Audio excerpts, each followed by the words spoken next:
Being able to be on the scaffolding, close to the restaurators and artisans, is one of the huge privileges of being here at Vaux-le-Vicomte. Being a few inches from the pencil or the brush of Charles Le Brun, the painter, and having the explanation of the restaurators were even more amazing.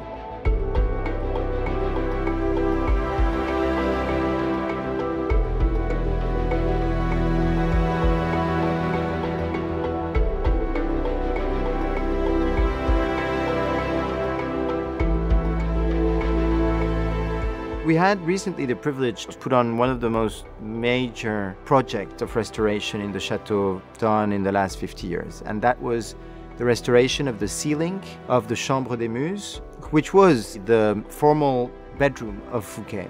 This room has one of the most beautiful and iconic work of Le Brun. Charles Le Brun was the preeminent French painter of the 17th century. As a court painter for Louis XIV, he created vast, vivid works that depicted epic stories and scenes from mythology. Louis XIV declared Le Brun the greatest French artist of all time. His paintings can also be seen at Versailles and the Louvre. He's been doing in the Chambre des Muses one of his most beautiful and very characteristic work that we will then see later at Versailles. So it was a very, very important piece of work that had to be restored. So we began our search to finance it. Alexis Gregory, an American collector, former book publisher and longtime admirer of Vaux-le-Vicomte, offered to finance the restoration.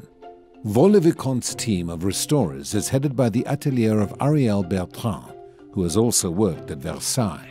My job in Vaux-le-Vicomte was to restore the Salon des Muses, the ceiling, because it was very damaged. We started the restoration 1 year ago. We were a team of 17 people.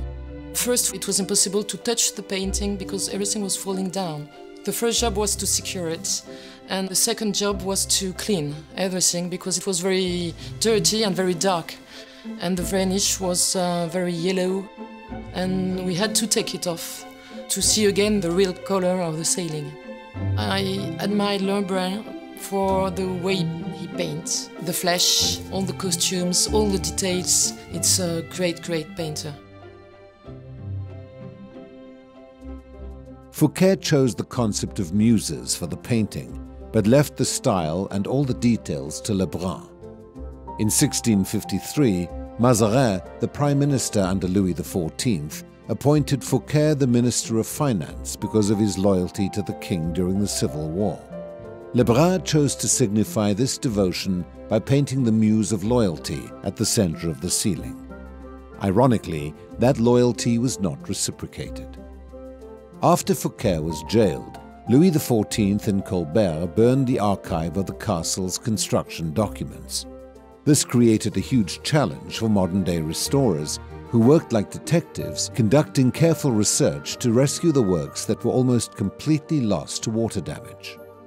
Ariel had looked at the ceiling of the Chambre des Muses and realized that of the 9 muses, one had almost disappeared. Through her investigation and research, she found out that this muse existed on a Le Brun painting that was painted a few years before in l'Hôtel La Rivière in Paris. And Le Brun had used exactly the same character, the same pose, the same clothes that the one at Vaux-le-Vicomte. So she used this painting that is still known in Paris to find out about the muse of Vaux-le-Vicomte. To work in Vaux-le-Vicomte, it's a very special honor. You can spend 1 year in this castle, so we can see all day long, from the morning to evening. There is a light. Every day it's different. There is a lot of life in this castle.